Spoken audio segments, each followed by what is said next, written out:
Today I'm heating up Quest bars for you in the air fryer, waffle maker, oven, and microwave. I'll be playing with chocolate chip cookie dough.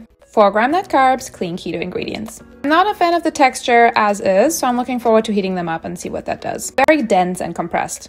Cutting it up, putting some butter in the waffle maker to get started. I did press the waffle maker down a bit to get that shape into the bar. Air fryer at 370 degrees for 4 minutes. Oven at 350 degrees for about 5 minutes. Microwave for 30 seconds. Waffle check, it burned 2 minutes in, so next one will be shorter. Softer than I expected. It did firm up as it cooled though and was pretty good. I liked it. The microwave one fluffed up and got very crunchy, which I didn't expect. I wish I could have recorded the crunch. Air fryer stuck to the pan, ooh. Nice baked exterior and gooey on the inside. Little side view to show the texture. Oven comes next, my least favorite. That one just tasted like I'd let it in the sun for too long. Maybe I didn't bake it enough. Pass on oven. Microwave was fun with the crunch. Waffle was okay. Air fryer was my favorite.